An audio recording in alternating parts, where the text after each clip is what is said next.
I'm here with Michelle LeBaron, a professor at the University of British Columbia's Faculty of Law. And Michelle, what I'd like to invite you to discuss with my students is the topic of preparation for negotiation. But I want to talk about your expertise in preparation for negotiation, which is not what I consider the regular preparation for negotiation, even though I think it should. And here's what I mean, although I bet you know what I mean. You know, we've discussed preparation for negotiation on the strategic level, on how do you map out a negotiation, different elements in negotiation, decisions of being integrative or competitive, and so on. And we've also discussed issues of communication. What am I going to say in the room? How should I say it? How do I approach the other? But there's a lot more about how do I prepare myself on other levels that are less up here for engaging, for entering the space of negotiation that I'd really like to hear and share your thoughts on. How do we prepare for negotiation? Thank you, Noam. I, as you know, feel very passionately about this question.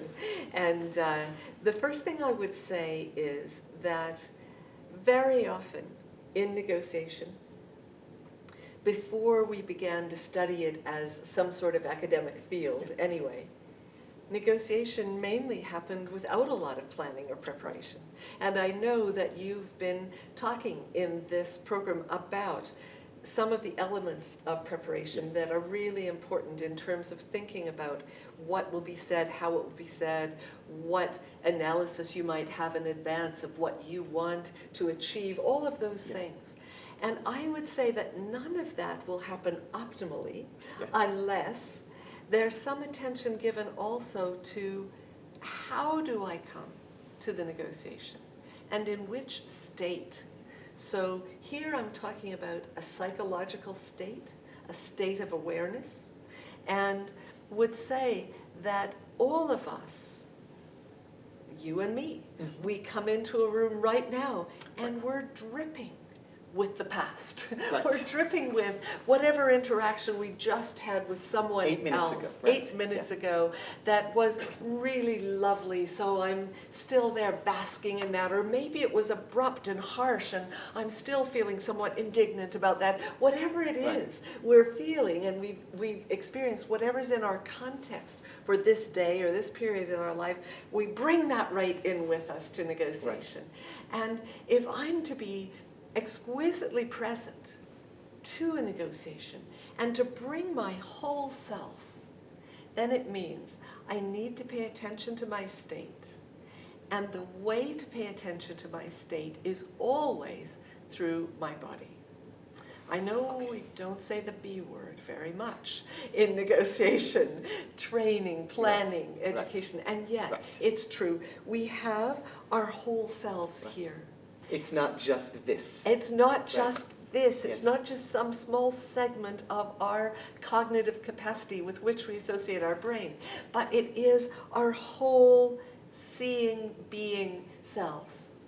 And if that's true, then it's really important for me as a negotiator to be present to myself in such a way that I'm able to clear away some of that context, some of that interference, if you will, so that I'm really present with you right now in this conversation, in this negotiation. And in a very simple and practical way, the more you can do that, the more effective a negotiator you can be, and the better you can achieve what you set out. I mean, I think of this when I've noticed when I go to a negotiation after having an argument with my wife, I am much less effective than I am if I just hugged my child and had a great time with him or her. Absolutely. And I would say also that we're less efficient because we ourselves are more scattered in that state of having come from something which was upsetting. So how do we, maybe the term you would go, since I noticed you're using very physical terms, how do we gather ourselves and What do we do? Exactly. Well, I think the first thing is really to be aware of the need to do that. Okay. And then there are so many different ways. But one thing I thought that I might do is just give you a couple of the ways that I use and even demonstrate one of them. So, Thank you. yes, so one of the very classic ways, and in no way did I invent this or discover it because it's something which has existed for centuries through all sorts of different contemplative practices, is to use the breath. And to literally take time to focus on breathing. Of course, breathing is automatic. We normally don't think of it. Right. When we bring our focus to it, and especially focusing on lengthening the exhale, Okay. which tends to be shorter than our inhales, we then have an opportunity to actually calm the body and the autonomic nervous system. And so sometimes people who are meditators or who practice breathing exercises will use a kind of mantra or a particular pattern. I don't. Yeah.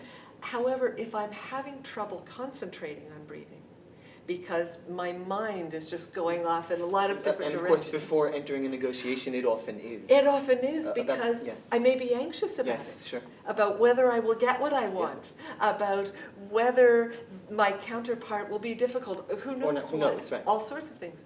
So just really useful for me to count my breaths, just to actually sit, really important, both feet on the floor, Okay.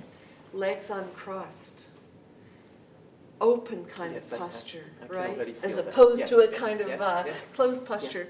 And I like to put my hands on my knees just to kind of reinforce that The my grounding, feet yeah, are on the yes, floor, okay. that I'm in the ground. Yeah. And I practice, I feel my legs. I'm aware that they're there, and I really feel, I put a bit of pressure through my feet onto the floor, so that I really bring myself into this place. And then in breathing, I might count 1 to 5, in breath, out breath, With an extended out breath. with an extended out breath. So breathing in, 1, 2, 3, 4, 5, and out to 7. Okay. And if I'm especially upset about something, then I might use some words that help me clear that. So I might say, breathing in, calm. Okay. Calm. Breathing out, frustration.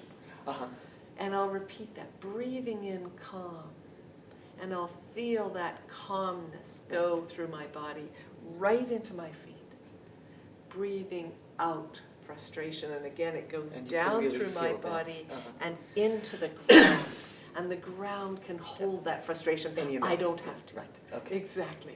And you Yes. come out of this and just, again, bring this down to being very practical in a way that Exactly. sometimes breathers don't necessarily like to be pinned No. down. But let's say if you did this 5 or 6 repetitions Right. in and out, you can make a significant change on your body's biorhythm and anxiety and On my presence, On your on my presence. ability to be present. So for myself, Yeah. Noam, the reason I really stress putting my feet on the ground and feeling the pressure is that I tend to not be very grounded. Yes. So I'm off, I'm thinking about all the Flighty and- possibilities, yes, okay. or maybe I'm dreading certain Yeah. things, but I'm very much kind of up and out.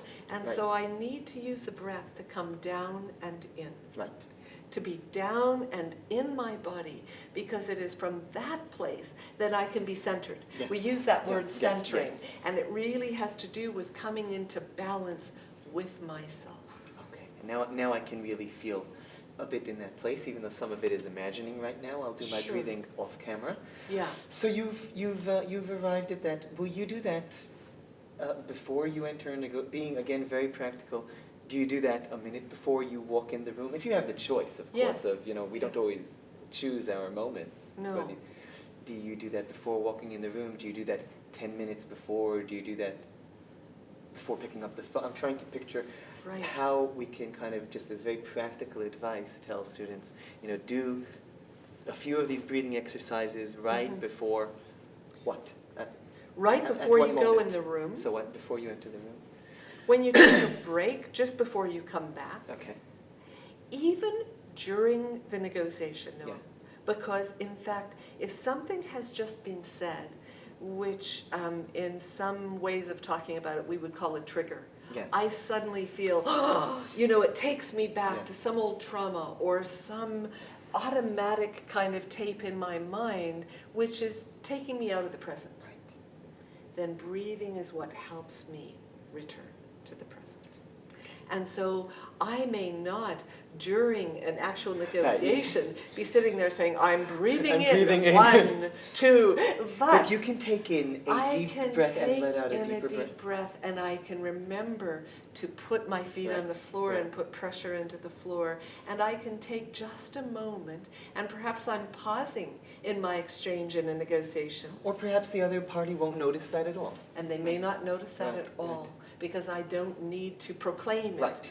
But I use the breath during negotiation very consciously to keep myself present and to help myself not go into these places that we all have, Yes. which link a comment someone has made right now directly to something from my childhood or some past hurt or who knows what. Without bothering along the way to let us know in the brain that this is what's happening. That, right? So we that our brain has we just only been get hijacked. the anxiety without the... Okay, That's that sounds like solid gold. Mm. Any other solid gold for this topic of preparing to bring ourselves? Well, one of the things Parker Palmer says, Parker Palmer is a wonderful educator in the United States, and he writes a lot about teaching. And he says that he strives each time he goes into a classroom. Uh-huh. And I would say this is also true for negotiation. Well, we know that the classroom is a negotiation. The classroom We itself know is a that. negotiation. To bring all of his experience, all of his expertise, which is what people are there for, Right. and to bring beginner's mind. Uh-huh. So to be an expert and a beginner at the beginning of each negotiation session is a wonderful aspiration. And how would we do it? I sometimes think of my expertise as a backpack. I carry it with me, right? And I bring it into the room with me because a backpack we can take off. We can't fully take off all of our expertise. We Right. have those lenses that we've gathered over years, and they're valuable. They're precious to us. Right. They're valuable to others. They're useful in negotiation. And at the same time, it's important for us to be able to sometimes set them down and say, I'm going to come to you not knowing how we're going to reach agreement. I'm going to trust that a process will happen between us, given all of the preparation we've both done and all that we both know about what makes negotiation work. And so I'm going to put that expertise down Right. and come also with beginner's mind. So I actually imagine taking off my backpack of all the things I know and at least imagining setting it aside. I can pick it up at any point. Yes. Yeah, I So can see I'm that. not putting it down permanently. And not too far away. And not too Right. far away. You notice Yes, it's right it's right here. here. And yet, what it does, I feel lighter when I Yeah. do it. I'm lighter And- and more able to be nimble. Right. More able to say, oh, well, that's an interesting suggestion you made. I hadn't thought of it that way, but let's go there. And here's an improvement to it. And here's another piece I would bring. Yes. Exactly. Absolutely. Yeah. So there's something about a beginner, and there's also a kind of walking in and saying, well, part of what I'm going to be doing in this room is to be curious. It sounds like that's a piece of that puzzle. That's a really important Walk in and piece. be curious about what it is we're going to do here and how we're going to solve things. It's not Absolutely. just that I have this idea in the front of my mind and it's going to block me. It's that, and that I'm going to use my entire toolbox to towards. That's right. And so let's be curious. I'm not going to forget what I want, but No. how and exactly what that will look like is somewhat up in the air, and that's cool. Absolutely. Yeah. The other thing I would say, if I could say one more thing, Noam, Time is for that, one more. Are you guys good? You with us? Okay. okay, excellent. Oh, good. Yeah. That's great. So glad. Is that the mind is a monkey. It's always chattering My mind chatters constantly about the most inane things. You know, sometimes it's absolutely chattering about the most essential thing, but it chatters all around that as well, about all sorts of commentaries and all sorts of wonderings and all sorts of distractions. And part of my job, if I'm negotiating, is to bring that monkey, which is the mind, into presence. Okay. And so I think of it as a monkey. You know, the old image of the organ grinder with his monkey, that kind of goes out to the crowd and dances around and solicits money. And in fact, I want to bring that monkey back to be right here with me. I need to have it in control. And so some of these things we've been talking about are ways to keep it in control, to bring it closer to me, rather than have the monkey chattering around out here. What a great image. And one of the ways I do that is I literally, and again, I can just momentarily close my eyes, and I imagine a chalkboard where all of that chattering is just written down. You know, we've seen now so many times on YouTube or various presentations where an invisible hand just writes things, you know? There's some in this course. Okay, so perfect. So you know exactly what I mean, and all of the students do too. Yeah. Well, I imagine taking all of that, whatever's on that blackboard, full of useful information and some extraneous information, and just erasing it so that I can really listen to what my counterpart is saying.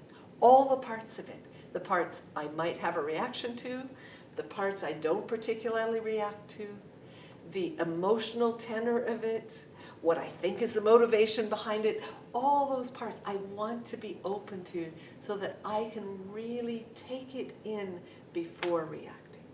So again, being practical, this sounds like a mental activity to go through. Let's say if we're talking about a meeting, to go through when you're in a car, you know, in your car parking right below the place where right outside the cafe or wherever it is, and you think, what are the voices in my mind now? What is the monkey saying? What is the monkey saying? Let the monkey spread all those things out. Yes. And then you wipe the blackboard, switch off the ignition. Or you can do this before picking up that phone and making that important call. You can. And so I find that this kind of device, it's a device really, is useful in terms of helping me do it. It's much different than saying, I'm going to clear my mind now.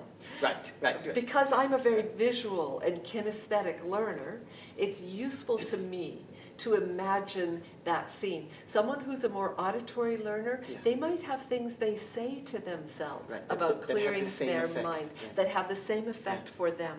Right? And that's fantastic. So I don't think everyone does it the same way, and I would even ask the students, what are the ways you do that? Because I think many of us have ways of doing that. Michelle, this is an entirely different type of preparation for negotiation than appears in many of the books in our field, and something that I feel is eminently more valuable right there at the door in the moment. Thank you so much. My great pleasure. Thank you for asking.